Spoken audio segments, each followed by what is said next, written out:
two words really sort of stuck out with me through that time, and that is ease and grace. Being able to move through your days with that ease and grace, rather than, as like you mentioned, the traditional concept of success. I knew that nothing that I had done, any meditation, anything that I had done was so far away from helping me to cope. Big and small rituals have really impacted my life, and I've found ways to work in even small rituals into my day, and it's just something that has really positively impacted me. At the end of the day, what was great about today? How did I feel today? Reflection is so important, right? Because you're creating these new ways of being in the world. I really feel it's time to get back to the sacred, time to honor that divine within us and get away from this, I call it the crazy 3D world. Hey everyone, it's Sophia from Sacred You. Thank you so much for being here. A quick message before we dive into today's discussion. You may have been watching our videos, but have not had a chance to hit that subscribe button. So if you have gained value from our conversations, from our channel, it would be so appreciated for us if you would hit that subscribe button below right now and even give us a like. What that means is not only does it allow us to grow our subscriber base, but it also allows us to bring in even more guests for you to listen to. And you will be one of the first ones to be notified. So please hit that subscribe button and let's get started on today's wonderful panel discussion.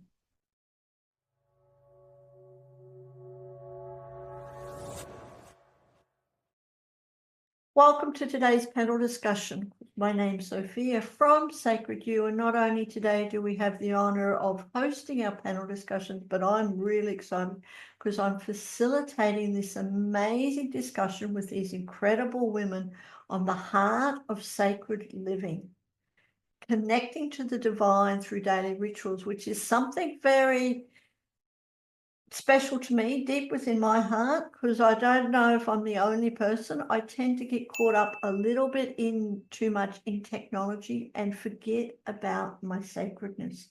So with us today, we'll go around and introduce everyone very soon, but with us today we have the wonderful SKYE Louise Baxter, the amazing Joanne Irwin, the incredible Jennifer PASSAVANT, and the wonderful LEEANN. Welcome, ladies. Thank you so much for joining us. And also we have Elizabeth, who's joining us as well for the audience. And Elizabeth, thank you for joining us. If you would like to ask any questions or have anything to share, just raise your hand and we will include you too. Connecting to our divine, connecting to our sacredness is something that I think is within us all, because we've done it so much before in other periods of our lives, but we get caught up in this busyness, the craziness of the world. And how can we get back to it? I really feel it's time to get back to the sacred, time to honor that divine within us and get away from this, I call it the crazy 3D world. So with our beautiful panelists, SKYE, would you like to please say hello, introduce yourself and tell us what brought you to our panel today? No worries. My name is SKYE and I'm a shadow work specialist, and I love and have such a passion for that real deep healing that comes with shadow work, as well as generational healing and past life healing. And I love that everything really does happen with divine timing, with what has brought me here today, as Sophia knows, and a few of other people watching as well. I've just starting to come out of recovery from major surgery. And as I was reading these questions when I received them, it was like I learned a lot about the sacred living in my recovery. So oh, this is where I'm supposed to be today. Isn't that just perfect? Thank you. And yes, I do want to go into that. Before we continue, Sky, because I do know you'll be leaving us early, just tell us a little bit about you and especially your wonderful tribe. I know you said that you're a shadow worker, but what else do you offer? And with your incredible tribe, what benefits can people get from joining your tribe? So when it comes to my tribe, and Sophia and I were just having a chat, we're going to do a little bit of rebranding.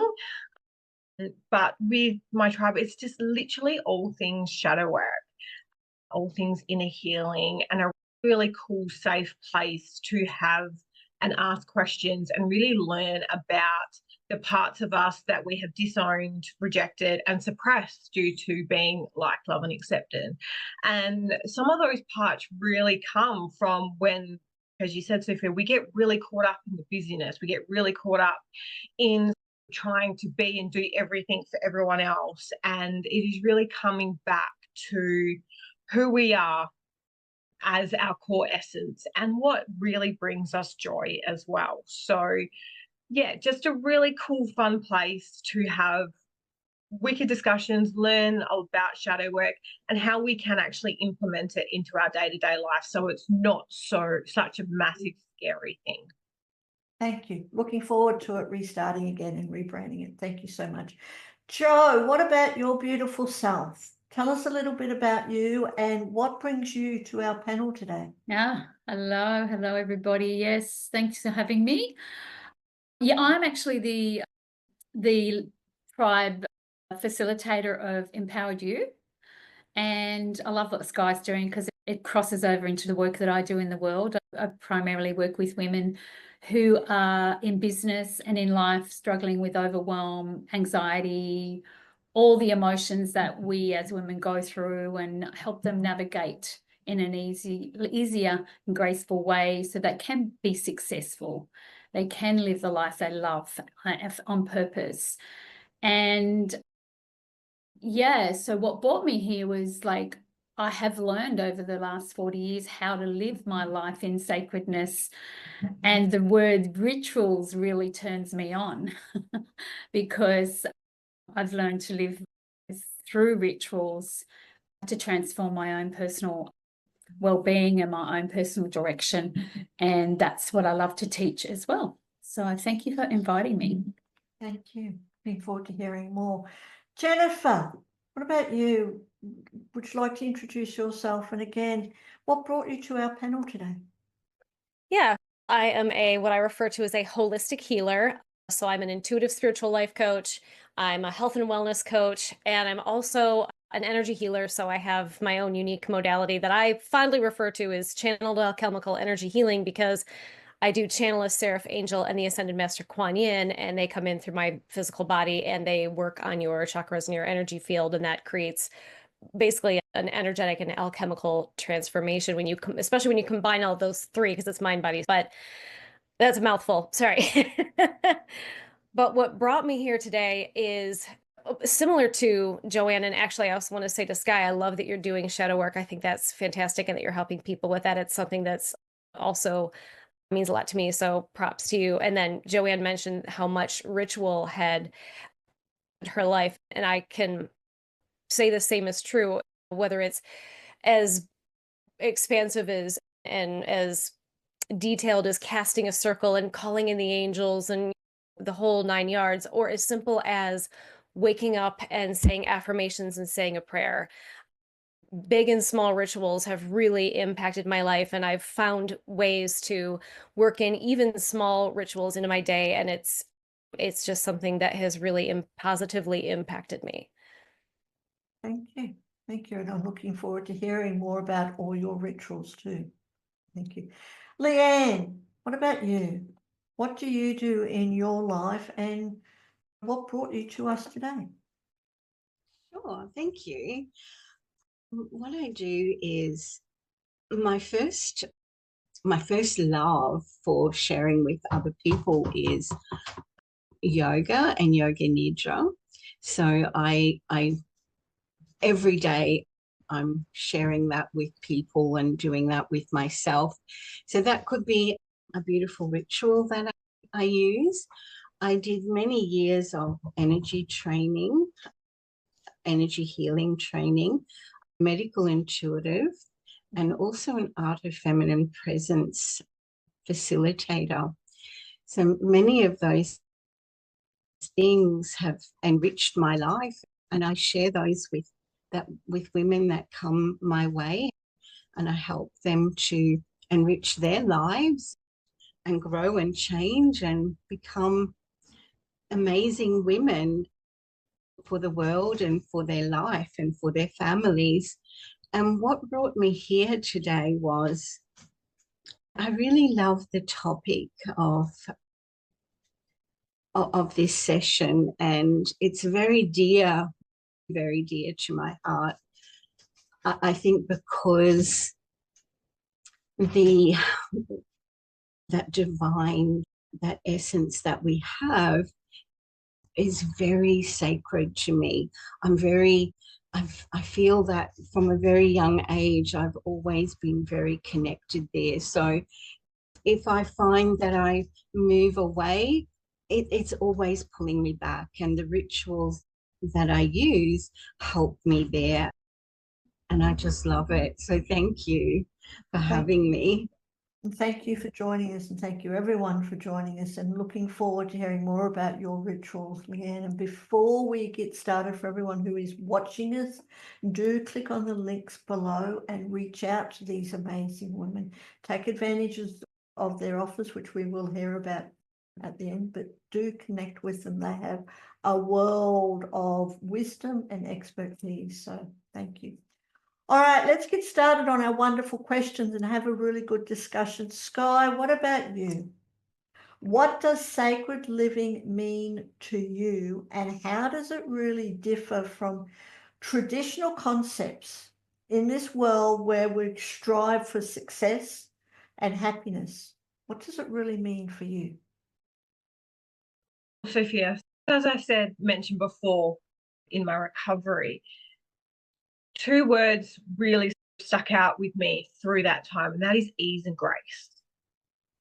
And being able to move through your days with that ease and grace, rather than, as like you mentioned, the traditional concepts of success. Like when I really pulled apart, when I sort of dug into some of my own shadows through this, a lot of it is we're taught that we have to be doing all the time. We've got to be hustling, we've got to be this, and we've got to be that. And it really does, for a lot of us, end in things like overwhelm and burnout.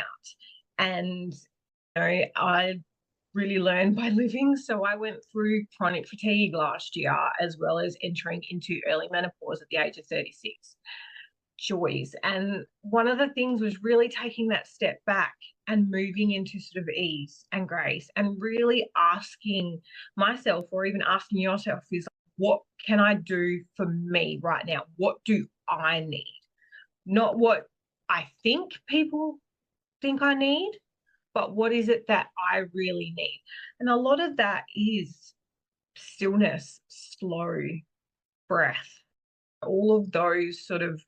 And when we can really tap into those things that we need, because that can differ from person to person, the concepts of success and happiness actually come from there, not with the traditional how we're taught to be, all of that.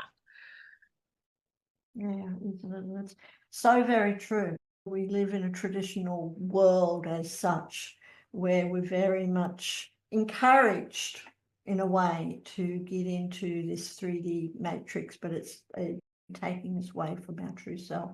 And thank you for sharing, Skye, especially getting back into the flow and our breath and things, and helping us just to center. Thank you. And Jo, what about you?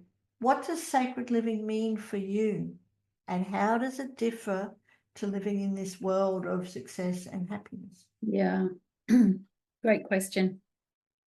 I love that, Skye. I really do. Sacred questioning. what do I need? What do I want? And for me, it's living in alignment with my soul, my truth, and following the inner guidance of my heart and soul, and always checking in and learning that slowing down is a way to tap in to what we need, as Skye mentioned, and what serves us and not everybody else, what everybody else thinks it serves us, and really living by that, I guess, that intuitive guidance that at the end of it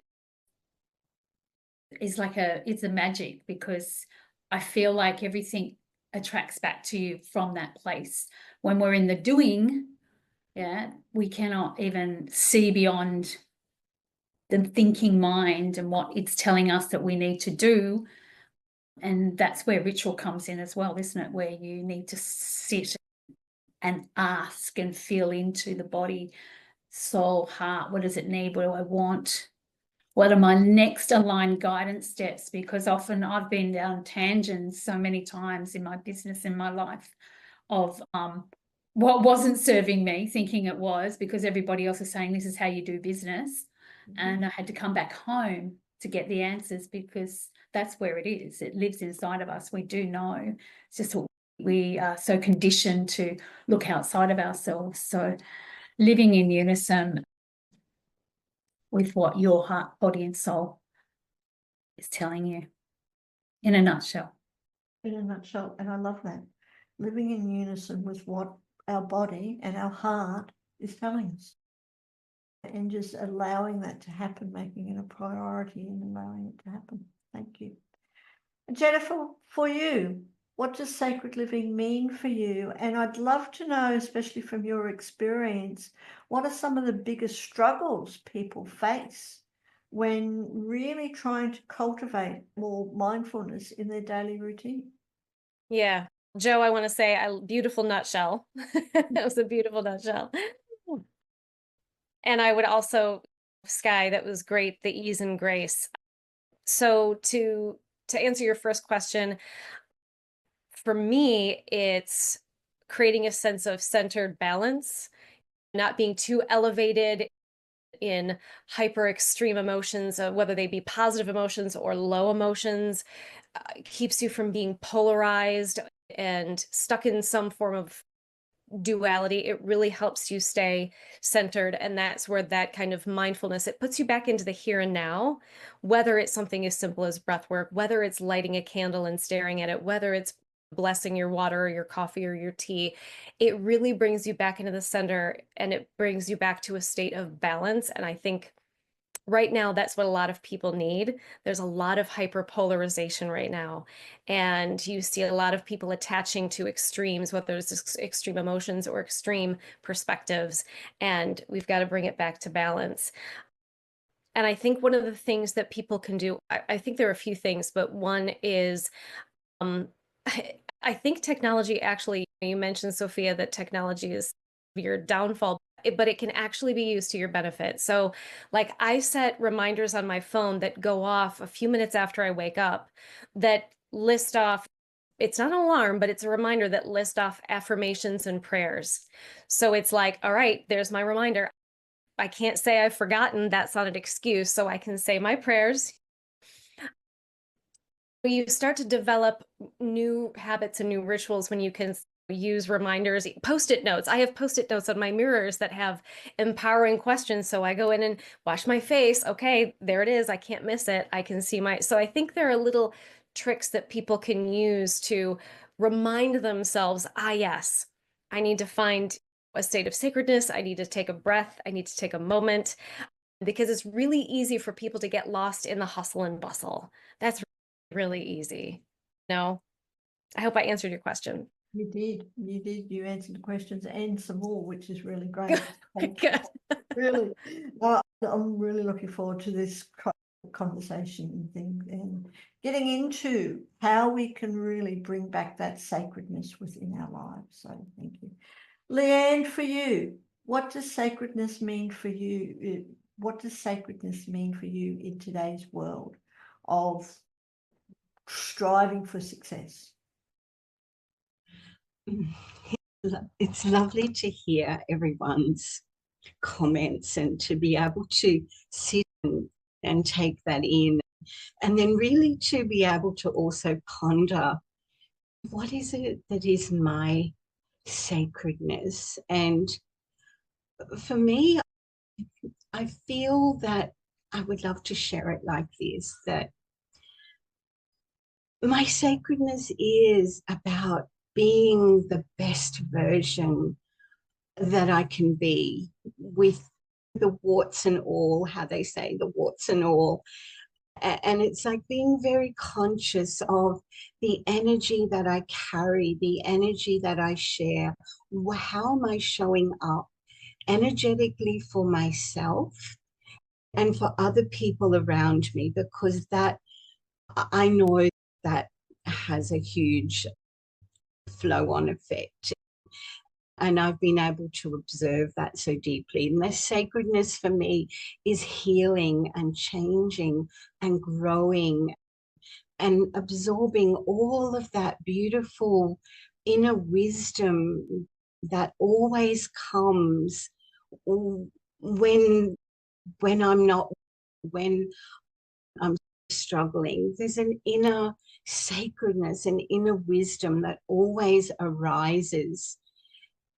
And I feel that I'm so blessed to have been able in my life to follow that sacredness, and not ever, with everything that's happened and all of the scars of my life, I've always stayed within that sacredness. And I'm so grateful and blessed for that in my experience of my life. Thank I you. hope that answers your question.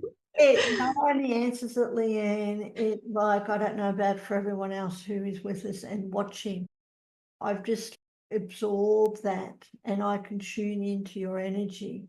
It's really honoring ourselves and being the best version of ourselves for ourselves.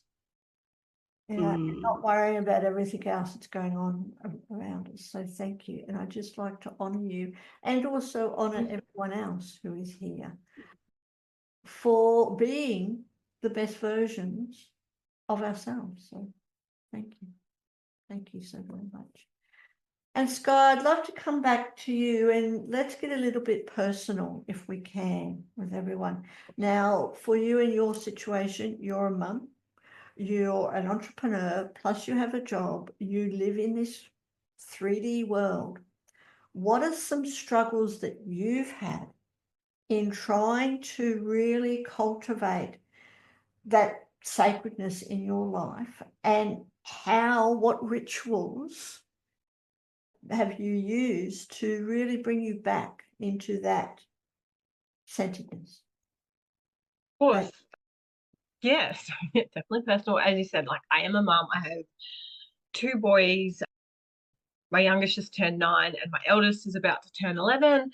So we're in like the crux of preteens and all the fun things. I'm an entrepreneur. I have a muggle job. I also have a husband that works away. So a lot of stuff I do on my own. And I feel the biggest struggle that I've had, and the biggest struggle that a lot of people that I've worked with have, is the story they get caught up with in their head, and that is time.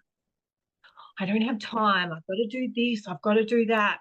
And I like to explain it as like the moving goalpost. Is, oh, I'll do my meditation after I get this done, or I'll be quiet and I'll do some journaling after I get that done. And then you do that and you're like, oh, but I have to do this. And then I have to do that. And you get really stuck in the have-tos and shoulds. We should ourselves to death. And we can get really caught up in moving that goalpost of, you know, we do one thing and then we do the next thing and then we do the next thing. And it's a never ending, excuse my language, it's never a fucking moving goalpost. There's always going to be something that has to be done. There's always going to be a room that has to be cleaned. There's always going to be, we always get kids from school and get them to school. That shit never changes. You know? So we really have to as I've mentioned, and as all these other lovely people mention, is come back into self and come back and go, you know what, that room, it's going to be there. The dishes are going to be there. The vacuuming is going to be there. That's all going to, that doesn't change. But we are able to do those things when we come back into self and look after self. And one of the things that I really use to help me with that, and even Jennifer mentioned it too, it's like I set reminders on my phone, or I have post-it notes. And one of the things that I've really done, like now, as in the last few weeks, is I'm also really love to learn, and I always continue learning. So I'm really delving into like shamanic sound and all that stuff with drums and bowls and stuff. And one of the things that I've done is I've actually moved all my singing bowls, which were really up higher and I couldn't reach them, and I've moved them down and I've put them into my bedroom on my bench, and I'll be brushing my teeth and just playing my bowls, and my husband will come in and be like, oh, so you just singing some bowls while you're brushing your teeth?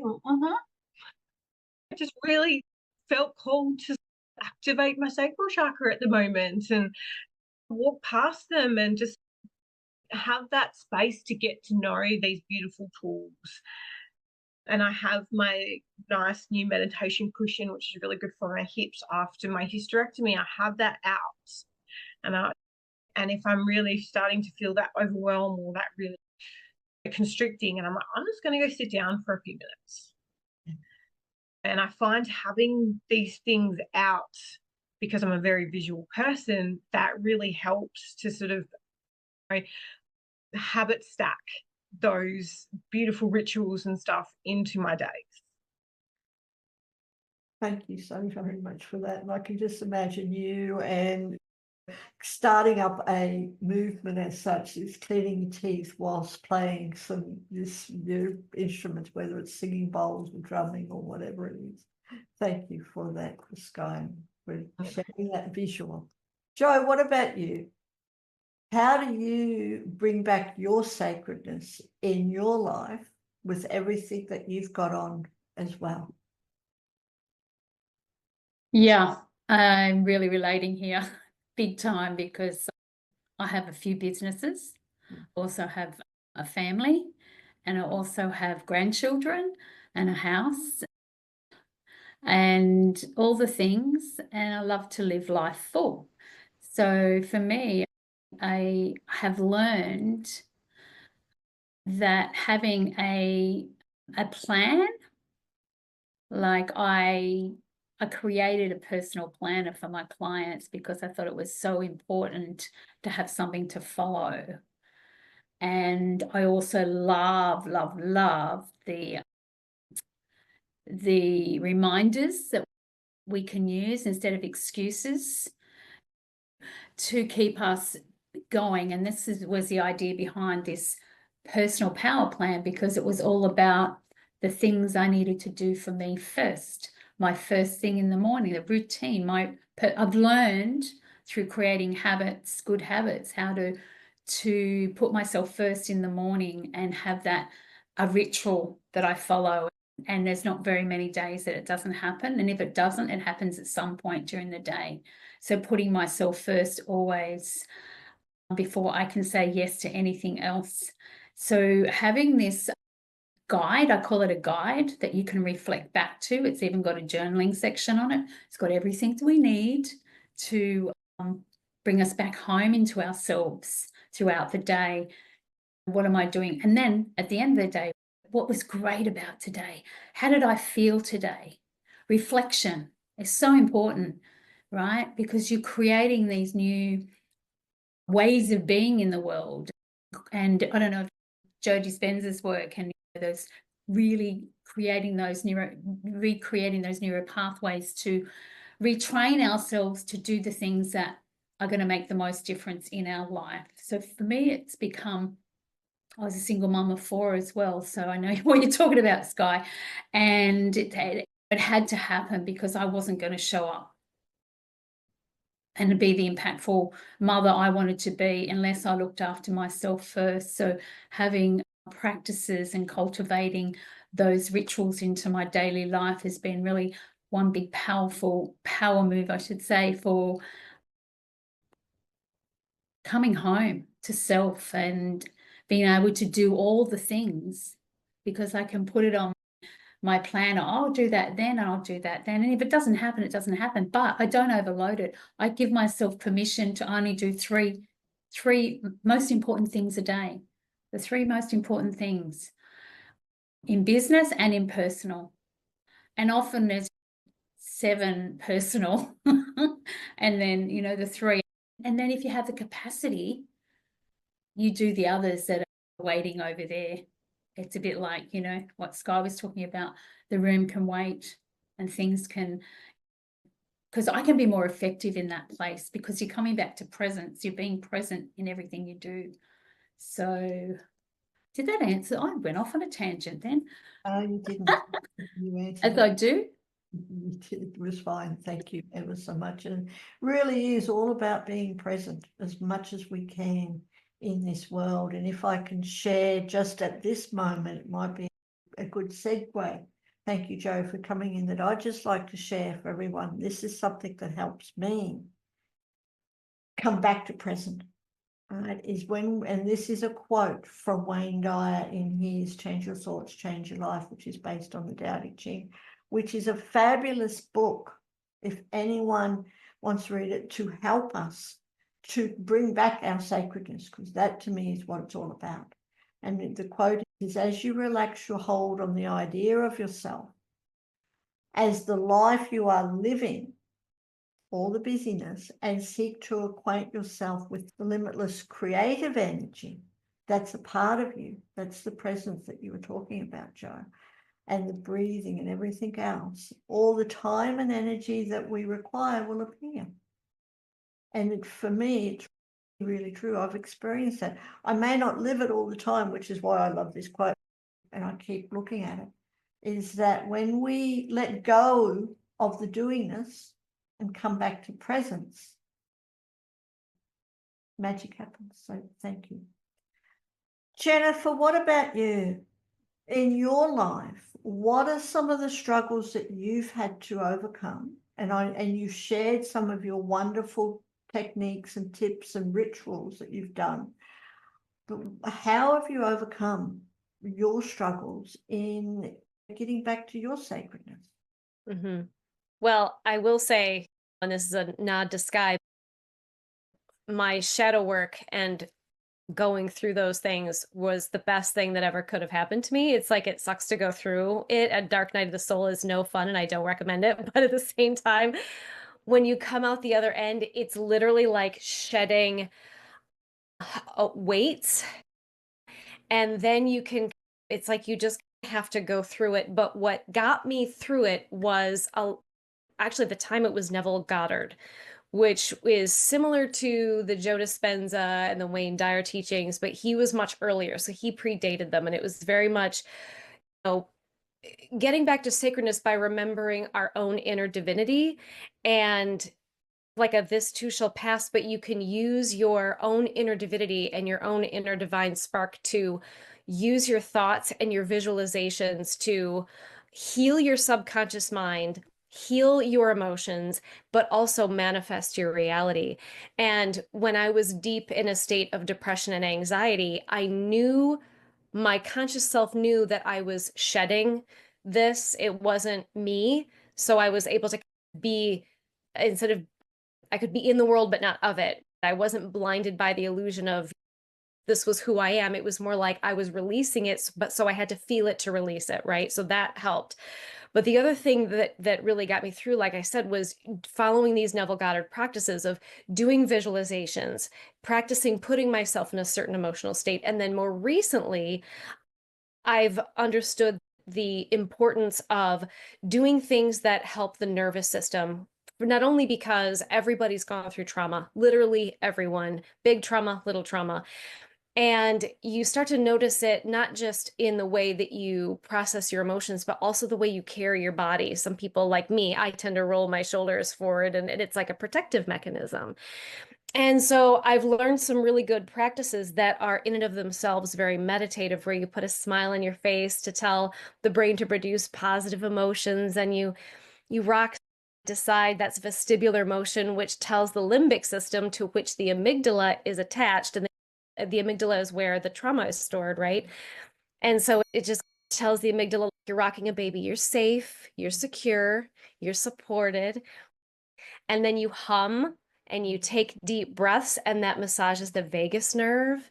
And I like to hum You Are My Sunshine because that song makes me happy. And so you combine all of those things, and then you add to that a memory of a time in which you felt at the most peace, safe, and secure. And you just, or you can even create an imagination. Your brain doesn't know the difference. You can imagine a fantasy of, if I was with my future husband and we were walking down the, whatever, it doesn't matter. But if it gives you a sense of safety, security, support, and inner peace, I mean, you could rock in a rocking chair as long as it's a slow forward and backward or a side to side. I tend to go side to side.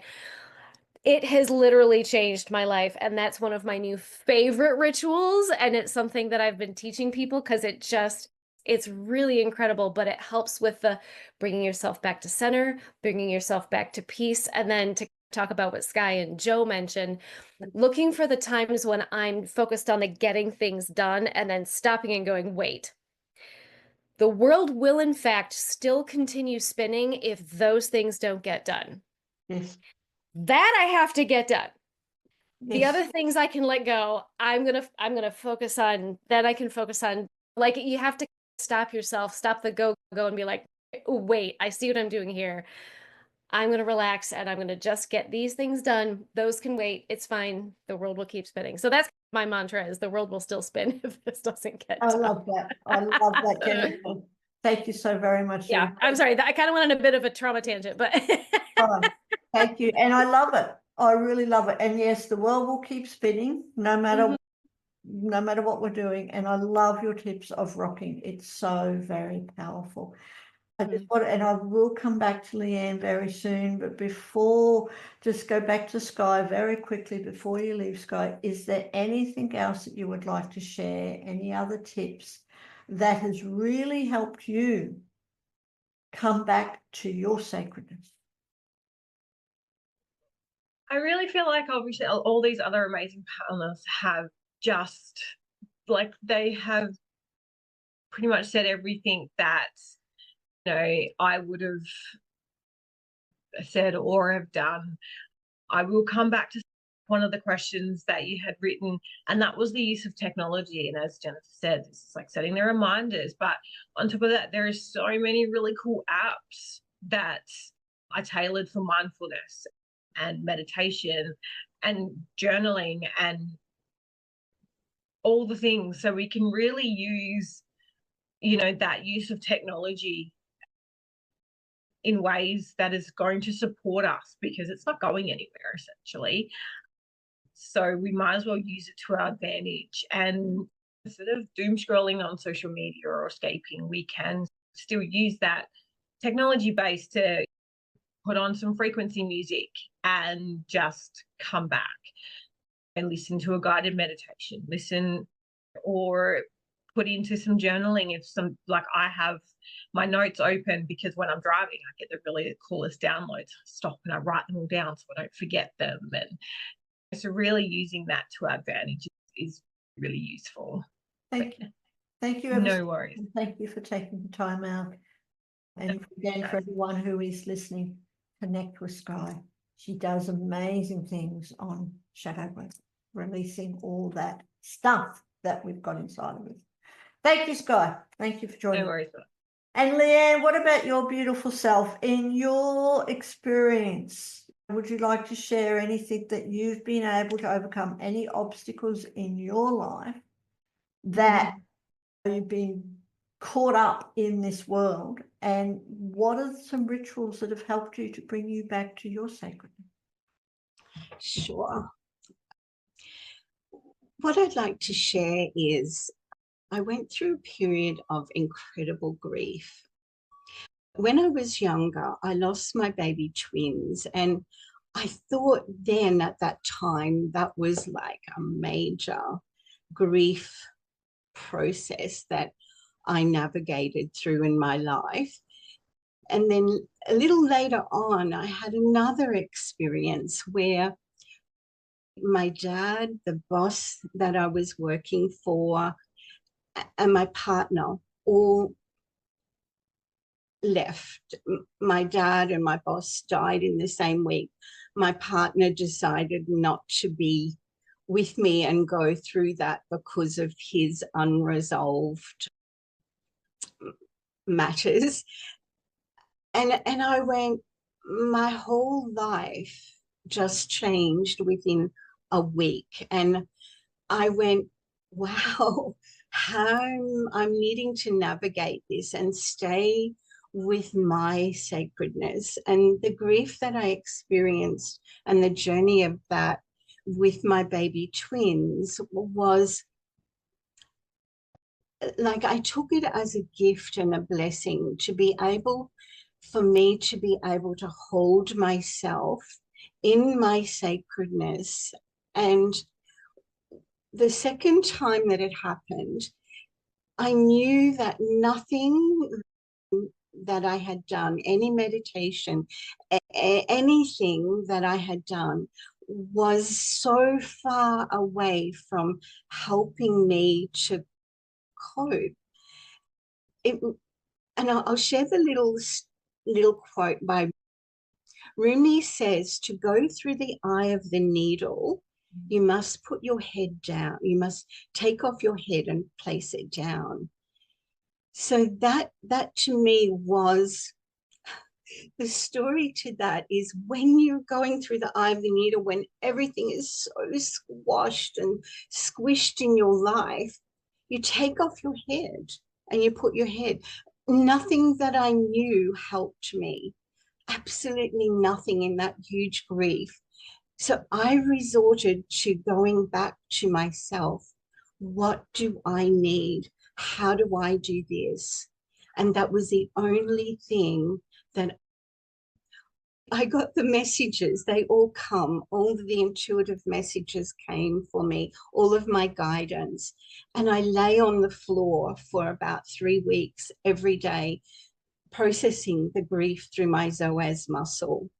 I watched my energy. What is happening with my energy? I felt everything. I felt all of the grief. So now when you ask me that question, what would I say about that is, my ritual is, what is my energy? How does my energy feel? Is all of my energy back with me today? Or have I left bits and pieces somewhere else? And then being in the present moment with the breath. And that's all I had. That's all I had, when everything else, all I had was my house and my car. My family even disappeared because of other certain things. But I know that my energy and my breath and coming back to the present moment is what got me through and what gets me through every time. Thank you so much for sharing that, LEEANN. And again, I'd just like to take a moment just to honour you. Just sharing that journey and what you've been through and how you've overcome it. And a lot is with your breath and allowing yourself to feel and giving yourself permission to process those emotions and to feel. So thank you. Thank you. Jo, just a couple more questions before we wrap up. I think we have to have a part 2, but I'd love to know from you, in your experience with working with your clients and everyone else, and even in your personal life, how can someone really navigate relationships with people who may not understand or support the sacred lifestyle? Yeah, wow. I'm just still processing LEEANN's. I know. There, it was so beautiful and so real and so raw and so normal. Like, we're all being through those dark nights of the soul. And what you said was absolutely incredible. And the whole cliche about feeling to healing, right? And it doesn't matter how long it takes, 3 weeks on the floor, whatever you need to do, it's better than a lifetime of pain. So we have to go there. We have to feel that. And it's just, it's like being reborn, isn't it?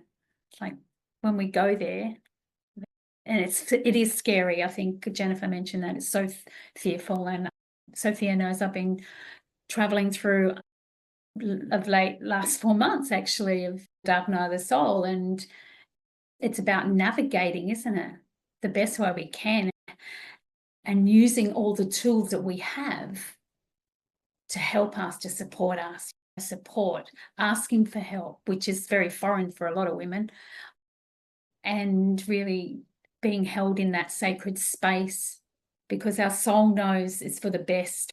What is happening to us is for us, not to us. Another cliche.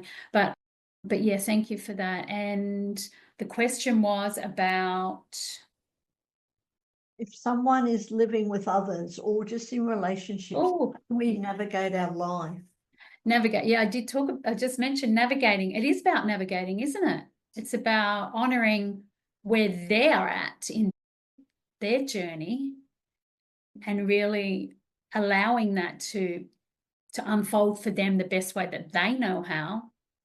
And because I know a lot of my family friends, not a lot of friends, but mainly family, they don't get it.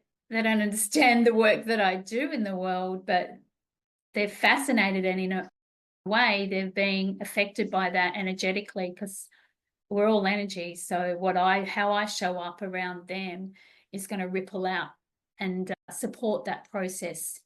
And often they get curious and they want to know more.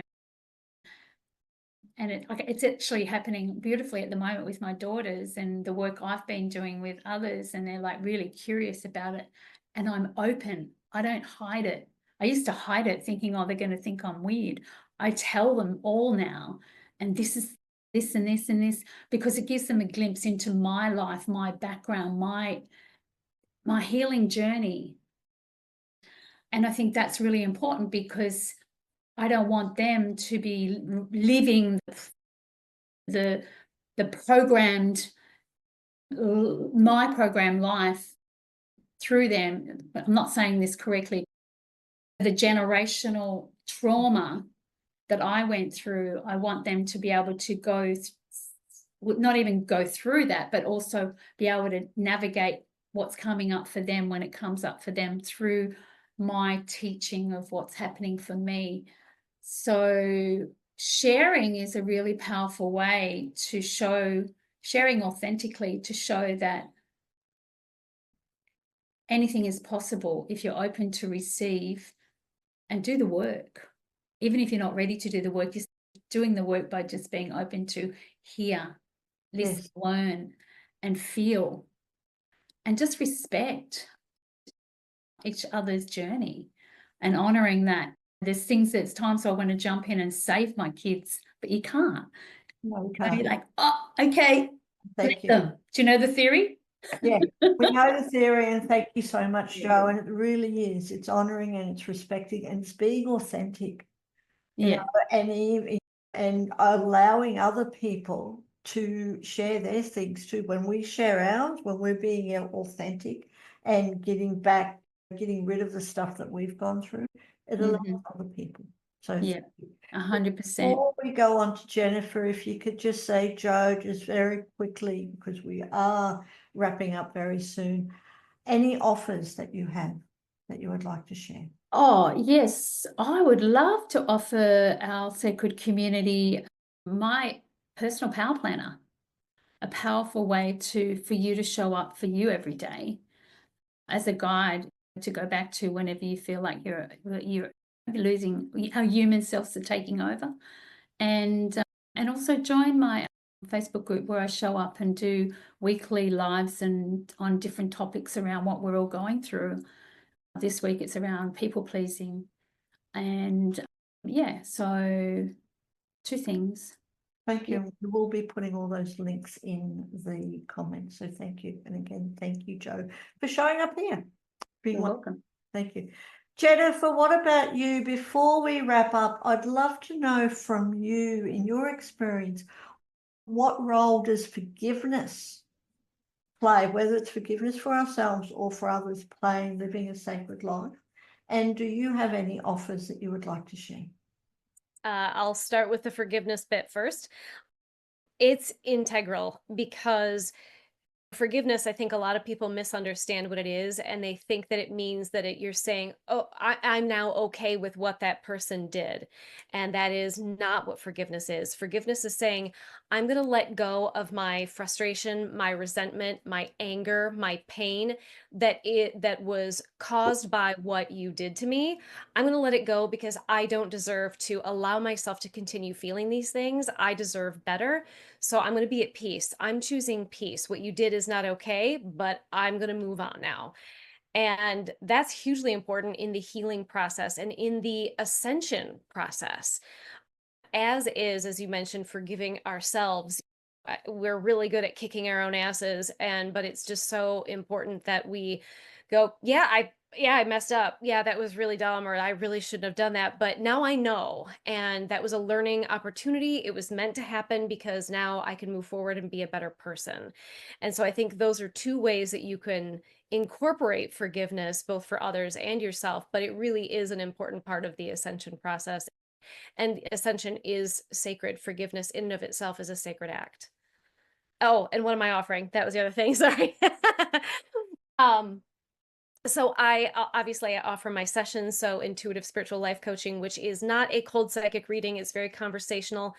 Pick a challenge, talk to me, and we'll use my intuitive guidance to help you through it. Also, my channeled alchemical energy healing sessions and my health and wellness coaching sessions. I offer those three. And then if people follow me in social media, I also give little snippets of channeled messages, as well as tools and tips like the trauma technique, easing the trauma technique, it just feels good. The importance of eating healthfully and regulating the nervous system, not only for our own general well-being, but also because of all of the energies that are being bombarded on the planet right now, a part of the ascension process from the sun and whatnot.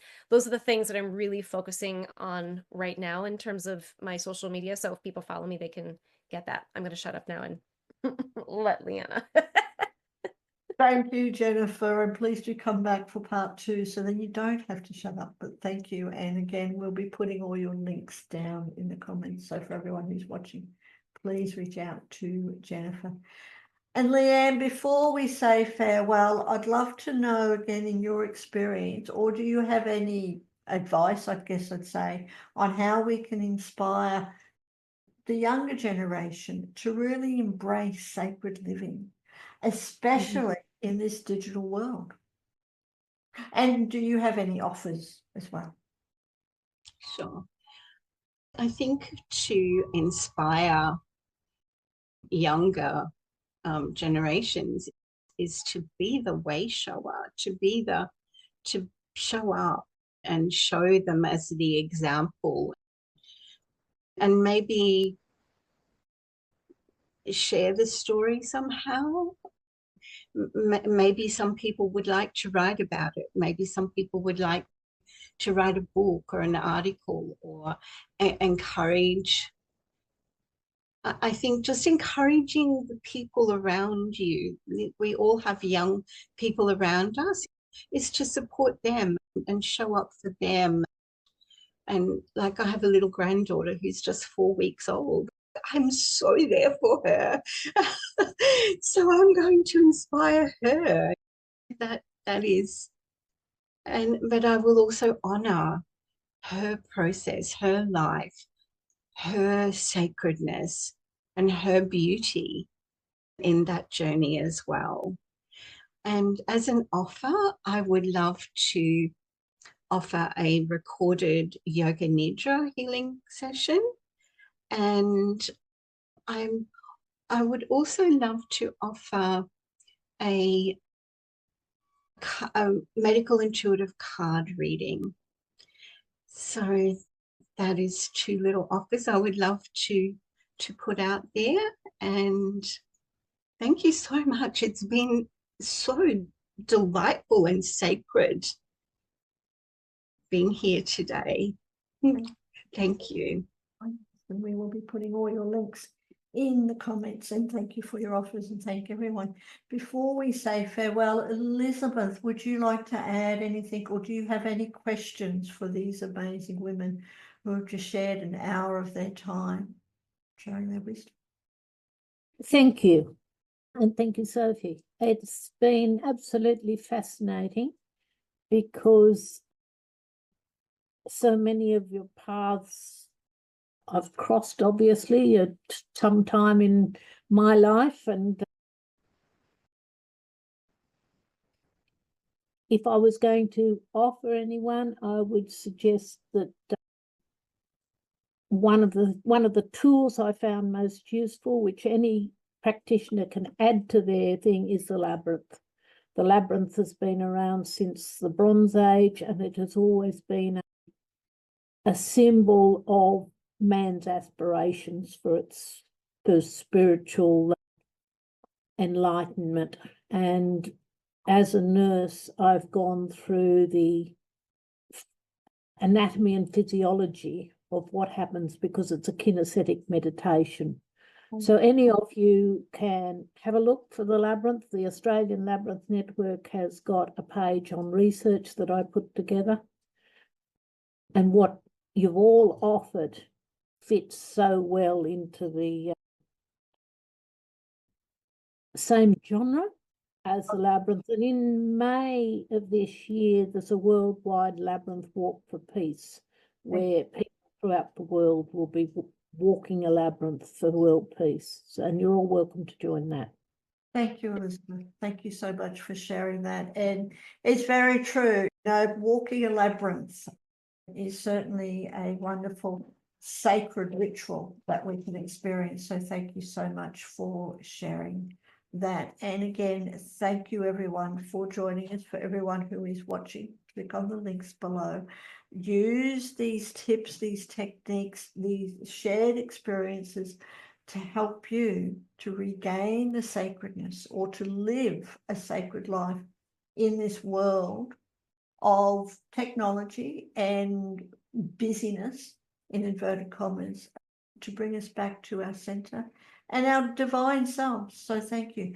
And while you're there, obviously, I'm Sophia from Sacred You, talking about bringing back to our sacredness. Come and join us. Come and join our sacred community by clicking on the links below. It's just $1 just to join our sacred community. For that, you get 2 weeks to experience Joe's Empowered You tribe, to experience SKYE's tribe on shadow work, releasing the shadow, releasing the dark night to come through to reclaim your sacredness, plus all of our other tribes, just $1. And then after that, it's only, I think at the moment, it's $15 US a month, which is 50% off our usual fee for a lifetime, for as long as you're with us.